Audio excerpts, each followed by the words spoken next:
गुलाम नबी आज़ाद के करीबी पूर्व उप मुख्यमंत्री और पूर्व जम्मू कश्मीर लेजिस्लेटिव असेंबली के स्पीकर ताराचंद। लंबा चौड़ा राजनीतिक अनुभव इनके पास है और लंबे चौड़े राजनीतिक अनुभव के साथ में जिस समय गुलाम नबी आज़ाद ने अपनी पार्टी बनाने का फैसला किया, वो पहले 3 लोग जिन्होंने गुलाम नबी आज़ाद के समर्थन में कांग्रेस को अलविदा कहा, उनमें कई लोग थे, लेकिन उनमें सबसे प्रोमिनेंट थे पूर्व मुख्यमंत्री ताराचंद और उसके अलावा बलवान सिंह और उसके अलावा पूर्व मंत्री डॉक्टर मनोहर लाल। लेकिन आज डेमोक्रेटिक आजाद पार्टी ने एक चिट्ठी निकाली और उसमें उस चिट्ठी ने सबको सकते में डाल दिया। ताराचंद, डॉक्टर मनोहर लाल और बलवान सिंह तीनों को पार्टी से निलंबित कर दिया गया और उसके बाद पार्टी के वरिष्ठ नेता और साथ में महामंत्री आर.एस. चिब ने इस फैसले को जस्टिफाई किया ये कहते हुए कि ये पार्टी के खिलाफ अभियान में शामिल थे और यह भी कहा कि पार्टी के सचिव जयसिंह ने जो पार्टी छोड़ी, शायद उसका कारण भी यही 3 लोग थे। मेरे साथ इस वक्त पूर्व उप मुख्यमंत्री ताराचंद है। ताराचंद जी, सबसे पहले मुझे ये बताइए कि आपको ये समाचार कब मिला कि आपको पार्टी से निकाल दिया गया है? देखिए, मैं तो पिछले 1 हफ्ता से अपनी कंस्टिट्यूंसी के विलेज टू विलेज टूर पे हूँ। हर गांव में मैं जा रहा हूँ, लोगों की मुश्किलातें सुन रहा हूँ, अपनी बात उनको सुना रहा हूँ। मैं अभी थोड़ी देर पहले ही खोड़ से आया हूँ और पहुँचते ही मुझे टेलीफोन आना शुरू हो गए मीडिया के कि आपको पार्टी से निकाला गया है। उसके बाद किसी ने मुझे वो लेटर सेंड किया जिस पे लिखा गया था कि एंटी पार्टी एक्टिविटी में निकाला गया है। मैं ये कहना चाहूँगा कि गुलाम नबी आज़ाद साहब हमारे लीडर रहे हैं, हमारे बहुत अच्छे दोस्त रहे हैं। काफ़ी अरसा हमने इकट्ठे जो है वो निकाला है। यूँ ही पार्टी आला कमान से उनकी अनबन हुई, उन्होंने पार्टी से इस्तीफ़ा दिया। हमसे कोई सलाह मशवरा नहीं किया गया। लेकिन जब हमने सुना कि उन्होंने इस्तीफ़ा दे दिया है और अकेले पड़ गए हैं, किन लोगों के कहने पर वो इस्तीफ़ा दिया वो हमें मालूम नहीं था। तो हमने जो सोचा कि हमारा एक लंबी एसोसिएशन रही है, हमारे लीडर रहे हैं, अगर उन पे मुश्किल वक्त है, मुश्किल दिन है, तो हमने उनसे मशवरा किए बगैर ही हम साथी आपस में बैठे। हमने सलाह की कि इस मुश्किल वक्त में अपने लीडर का, अपने दोस्त का साथ देना चाहिए। हमने 64 लोगों के साथ, जिसमें ex minister, ex MLA, x MLC और दूसरे सीनियर कांग्रेस के लीडर थे, सलाह करके हमने उनके समर्थन में इस्तीफ़ा दिया, पार्टी को अलविदा किया। हालांकि हम नहीं चाहते थे कि पार्टी को छोड़ा जाए। बड़े दुखी हृदय से हमने कांग्रेस को उस वक्त छोड़ना पड़ा, इनके हक में छोड़ा। आज जो ही मैं वो लेटर देखता हूँ, एंटी पार्टी एक्टिविटी, मुझे इन्होंने पिछले दिनों 1-1.5 महीना पहले कुछ ग्रुप बनाए, 6 जोन में स्टेट को बांटा गया। तो जम्मू सेंट्रल जोन जो था, उस कमेटी का मुझे चेयरमैन बनाया गया। मेरे साथ 10-12 और लोगों को मेंबर बनाया गया, जिसमें मनोहर लाल भी मेंबर थे, जिसमें हमारे बलवान सिंह जी भी मेंबर थे। हमने जो 5 हमारे ऑर्गेनाइजेशनल डिस्ट्रिक्ट थे, जैसे कठुआ, छांबा, जम्मू रूरल, जम्मू सिटी और उधमपुर, हमने हर जगह कोशिश की कंस्टिट्यूंसी वाइज चक्कर लगा के पार्टी के कार्यकर्ताओं को इकट्ठा करने की, पार्टी के साथ लोगों को जोड़ने की और मौजूद लोगों के नाम इकट्ठा करने की, ताकि पार्टी का ढांचा जो है वो खड़ा किया जाए। मनोहर जी ने कठुआ में बहुत सारी मीटिंग्स कराई। कठुआ में जो गुलाम नबी आज़ाद साहब ने जिस मीटिंग को एड्रेस किया, वो भी मनोहर लाल ने ही ऑर्गेनाइज की थी। मड के अंदर जिस मीटिंग को गुलाम नबी आज़ाद साहब ने संबोधित किया, वो भी बलवान सिंह ने ही ऑर्गेनाइज की थी। और हमने एक बहुत बड़ी constituency wise, block wise list जो थी वो इनको तैयार करके दी, पार्टी का ढांचा तैयार करके दिया।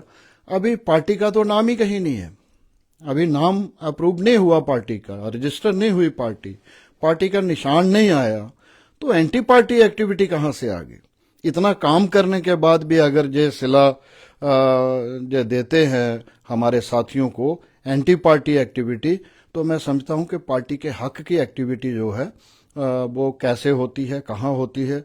और वो आदमी इल्जाम लगा रहा है पार्टी एंटी पार्टी एक्टिविटी जिसने हिंदुस्तान की कोई पार्टी छोड़ी ही नहीं, चाहे वो जनता दल हो, चाहे वो एनसी हो, चाहे वो कोई दूसरी पार्टी हो, हर निशान पे उसने कम से कम 13-14 इलेक्शन लड़े हैं। वो इल्जाम लगाता है हम जैसे लोगों पे जिन्होंने सारी जिंदगी, सारी उम्र एक पार्टी में दे दी, एक सेकुलर तंजीम के अंदर दे दी, उस पार्टी के लिए काम किया। और ऐसे आदमी को इल्जाम लगाते हुए ये सुनकर मुझे बहुत ही हैरानी हो रही है। जैसे आपने कहा आपको बहुत हैरानी हो रही है ये एंटी पार्टी एक्टिविटीज को लेकर, जब मैंने थोड़ा पता करने की कोशिश की तो पता ये चला कि आपके ऊपर इल्जाम ये लगाया जा रहा है कि आप कांग्रेस की जो जम्मू कश्मीर की इंचार्ज है रजनी पाटिल, उनके संपर्क में आए थे, आपने उनसे मुलाकात की, आप उनके साथ संपर्क में थे, और अन्य कुछ और कांग्रेस के नेता हैं जिनके साथ आप लगातार संपर्क में थे, और आपने उनको ये भी कहा था कि हम इस पार्टी को छोड़कर वापस कांग्रेस में आना चाहते हैं। ऐसी बात मैंने कहीं की नहीं। कांग्रेस आला कमान से मेरा किसी किस्म का राब्ता तब से, जब से मैंने पार्टी छोड़ी है, वो रहा नहीं। दिल्ली में तब गया था जब गुलाम नबी आज़ाद साहब ने इस्तीफा दिया था। उन दिनों में दिल्ली 2 दिन के लिए गया था, उसके बाद तो मैं दिल्ली गया ही नहीं। कॉल डिटेल निकाली जाए कि क्या टेलीफोन पे हमारी उनसे कहीं बात हुई है, जहाँ हम दिल्ली में कहीं गए हैं उनसे हमारी बात हुई है। अगर जाना है तो पार्टी को ज्वाइन करना, तो हम चोरी छुपे से बात क्यों करते? हम तो सामने जाते, हमें कौन रोकता? हम छोड़ के जाते कि हम दूसरी पार्टी में जा रहे हैं। जैसे कांग्रेस को छोड़ के हम गुलाम नबी आजाद साहब के साथ आए, तो कांग्रेस आला कमान ने उस वक्त हमारे साथ अप्रोच करने की कोशिश की थी। तो हमने ये मन बनाया कि एक पुरानी एसोसिएशन है, जो हमारे लीडर रहे हैं, मुश्किल वक्त में हमारे काम आते थे, आज जो मुश्किल में है इनकी मदद करनी चाहिए, इनके साथ खड़े रहना चाहिए। तो आज अगर हमें कांग्रेस में जाना होता तो हम चले गए होते, लेकिन अब तो हमें सोचना पड़ेगा किसी भी हम सेकुलर पार्टी, जो सेकुलर पार्टी होगी माइनस बीजेपी, हम उसके साथ जाने की तो अब पहले मशवरा करेंगे अपने साथियों को इकट्ठा करके, जो क्योंकि हम अकेले 3 आदमी नहीं हैं। अगर उस वक्त 64 लाए तो अब 124 से कम नहीं लेके हम जाएंगे। जब कहीं भी जाएंगे सलाह मशवरा करके जाएंगे और साथियों के समेत जाएंगे। जैसे आपने कहा सलाह मशवरा करके जाएंगे, ताराचंद जी आपको उप मुख्यमंत्री बनवाने में, आपको स्पीकर बनाने में, उसके बाद आपको पावरफुल से पावरफुल मंत्रालय मिले, इन सब चीजों को सुनिश्चित करने में गुलाम नबी आजाद का एक बड़ा रोल रहा है, ये राजनीति में लगभग सभी लोग कहते हैं। मुझे ये बताइए कि आज इस समय जब ये फैसला हुआ और आपको इसके बारे में जानकारी मिली, आपको कैसा लगा? देखिए, मैंने पहले ही कहा है, मैं पार्टी का और पार्टी के लीडर्स का एहसानमंद हूँ, जिन्होंने मुझे 4 दफ़ा पार्टी का मैंडेट दिया, जिन्होंने मुझे CLP लीडर बनाया पार्टी हाईकमान ने। मैं पार्टी हाईकमान का मशकूर हूँ, कांग्रेस हाईकमान का। कांग्रेस हाईकमान ने और ख़ासकर सोनिया जी ने मुझे पर्सनली बुला के कहा था कि ताराचंद जी, मैं आपको स्पीकर बना रही हूँ। मैं मैडम सोनिया जी का बहुत ही मशकूर हूँ। और उसके बाद मैं डिप्टी चीफ मिनिस्टर बना, तो उसके लिए भी, क्योंकि मैं सीनियर था, लेकिन पार्टी चाहती तो किसी और को भी बना सकती थी, लेकिन पार्टी के लीडरों ने मिलके बैठ के मशवरा करके मुझे डिप्टी चीफ मिनिस्टर बनाया। मैं उसके लिए भी शुक्रगुजार हूँ। और जैसे मैंने पहले कहा कि एक हमदर्दी थी, पार्टी छोड़ने का मन नहीं था, लेकिन आजाद साहब के साथ एक हमदर्दी थी। उनके मुश्किल दिनों में हम उनके साथ खड़े हुए। आज हमें क्यों निकाला? वो एंटी पार्टी एक्टिविटी का सबूत दें कि हमने क्या एंटी पार्टी एक्टिविटी की है, तो हमें ये जो अफसोस हो रहा है वो नहीं होगा। मुझे ये भी बताइएगा कि लोग ये भी आरोप लगाते हैं, ये भी लोग बताते हैं, कहते हैं जी कि जो डेमोक्रेटिक आजाद पार्टी में कई सारे लोग हैं जिनको पार्टी में जाने के बाद ये लगने लगा कि जो हम सोच कर आए चीजें लोग कहना शुरू हो गए। तो क्या वाकई आपको भी पार्टी में जाकर ये सब महसूस हुआ? देखिए, हमारी तो कोशिश रही है, जो हमारा देखने का एक नज़रिया था, सोचने का एक नज़रिया था, क्योंकि हमने सारी उम्र कांग्रेस में दी, कांग्रेस के असूलों पे दी, और कांग्रेस से हम अलग हुए थे। हमने कोई दूसरी पार्टी, कोई नई पार्टी ज्वाइन नहीं की थी जिसकी विचारधारा अलग हो। हम ये जो पार्टी आजाद साहब के साथ मिलकर बनाना चाहते थे, हम चाहते थे कि जो कांग्रेस की विचारधारा है, अगर उसमें कहीं कमी आई है उसको और मजबूत किया जाए और मजबूती के साथ उस विचारधारा को आगे बढ़ाने की कोशिश की जाए। जो सेकुलरिज्म है, डेवलपमेंट है, मुल्क परस्ती है, मुल्क के हित की बात करने की बात है, सब धर्मों को, सब जातियों को इकट्ठा लेकर चलने की बात है, जो बेरोजगारी बढ़ रही है उसको कंट्रोल करने की बात है, ज़्यादा से ज़्यादा रोजगार के साधन पैदा करने की बात है।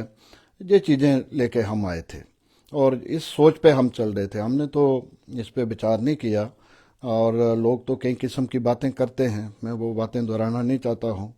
कोई कुछ कहता है, कोई कुछ कहता है। कईयों ने आपको कहा कि आप बीजेपी की बी टीम लग रहे हैं। ये तो आरोप कांग्रेस आपके ऊपर लगातार लगा रही थी कि भाई ये तो बीजेपी वालों ने फील्ड किया है गुलाम नबी आजाद को ताकि सेकुलर वोट डिवाइड किया जा सके जम्मू कश्मीर में। ये आरोप लगातार कांग्रेस लगाती है। देखिए, वही मैंने कहा कि लोग तो कई तरह की बातें करते थे, लेकिन जो हमारी सोच थी, जो हमारी विचारधारा थी, हम उस पे अटल थे। जितनी देर भी आजाद साहब के साथ इस पार्टी में हम रहे, नई पार्टी बनाने की कोशिश में हम रहे, तो हमारी विचारधारा वही थी जो मैंने पहले बोला है। लोग तो बड़ी बातें करते थे, अब मैं उसके बारे में कुछ कह नहीं सकता।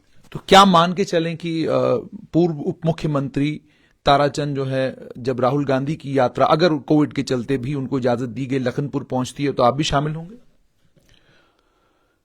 देखिए, राहुल जी इस वक्त जो मिशन लेके चल रहे हैं, अगर उस यात्रा में फारूक अब्दुल्ला साहब शामिल होने जा रहे हैं, उस यात्रा में उमर अब्दुल्ला साहब शामिल होने जा रहे हैं और बहुत सारे सेकुलर ग्रुप्स जो हैं, सेकुलर सोच रखने वाली जो पार्टीज हैं जहाँ की, अगर वो उसमें शामिल होने जा रहे हैं, हम तो कांग्रेस ही रहे हैं, हमारी तो सोच वही कांग्रेस की रही है। तो हमारी पूरी कोशिश होगी कि हम बढ़ चढ़ के उसमें हिस्सा लें, सबसे आगे उसमें रहें और वो यात्रा कामयाब रहनी चाहिए। इस वक्त मुल्क की ज़रूरत है, इस वक्त हमारी रियासत की ज़रूरत है कि ये यात्रा जो है कामयाब रहे, उसमें हम बढ़ चढ़ के हिस्सा लेंगे। तो वापसी का कोई है कि मतलब अगर गुलाम नबी आजाद, क्योंकि पार्टी से तो आपको निष्कासित किया गया है, लेकिन किसी लेवल पर कोई बातचीत, किसी तरफ से वहां से कोई फोन कॉल आई हो, आपसे कुछ पूछा गया हो, या इस एक महीने में कभी आपको कहा गया हो जी आप पार्टी के खिलाफ काम कर रहे हैं? देखिए, कल मुझे एक मैसेज कल रात को आया था कि आज कोई 2 बजे मीटिंग बुलाई गई थी। तो मेरा ऑलरेडी, जैसे मैंने पहले कहा कि 1 हफ्ता से कंस्टिट्यूंसी का टूर प्रोग्राम चल रहा है, तो मैंने उसी नंबर पे, जिस नंबर से मुझे मीटिंग का मैसेज आया था, मैंने अपना वो टूर का नोट जो था वो फॉरवर्ड कर दिया कि जे मेरे प्रोग्राम लगे हुए हैं, मैं इस मीटिंग में नहीं आ सकता हूँ। इसके अलावा तो कोई बात हुई नहीं। कोई बात नहीं हुई। अच्छा ताराचंद, अंत में मुझे ये भी बताइएगा कि वहां पर आज ये भी बात चल रही थी कि आज उन्होंने ये भी कहा, कहते कि कुछ टेंटेड लोग हैं, ये टेंटेड लोग थे, इन्होंने पार्टी छोड़ी, इससे पार्टी को कोई फर्क नहीं पड़ेगा, उल्टा अगर आज 3 गए हैं तो हम 30 को अपनी पार्टी में ले आएंगे। पिछले 3 महीने से कितने लाए, आगे वो कितने लाएंगे, वो वक्त ही बताएगा। बहुत बहुत शुक्रिया। तो आपने सुन लिया कि पूर्व उप मुख्यमंत्री ताराचंद का साफ तौर पर यह कहना है कि मुझे भी हैरानी हुई जब ये चिट्ठी मुझे मिली जिसमें ये लिखा था कि हमें पार्टी से निकाल दिया गया है क्योंकि हम पार्टी के विरुद्ध कुछ एक्टिविटीज कर रहे थे। उन्होंने ये भी कहा जिस पार्टी का ना तो अभी निशान तय है, ना पार्टी का नाम तय है, तो उस पार्टी के विरोध में कोई गतिविधियां हम कर रहे थे, वो समझ में नहीं आता। दूसरी बड़ी बात इन्होंने ये कही कि हमने गुलाम नबी आजाद का साथ इसलिए दिया था क्योंकि हमें लगा वो पार्टी से अलग हुए हैं, परेशानी में हैं, दिक्कत में हैं, हमें इनके साथ खड़े रहना चाहिए। लेकिन उसके बाद हम पार्टी को मजबूत करने में लगे रहे, लेकिन इनाम में हमको यह मिला कि हमको पार्टी से बाहर निकाल दिया गया। और एक अहम बात इन्होंने ये कही है कि जब कांग्रेस नेता राहुल गांधी लखनपुर पहुंचेंगे भारत जोड़ो यात्रा लेकर, तो हम बढ़ चढ़कर भारत जोड़ो यात्रा में शामिल होंगे। यह बयान अपने आप में बहुत सारे संकेत देता है।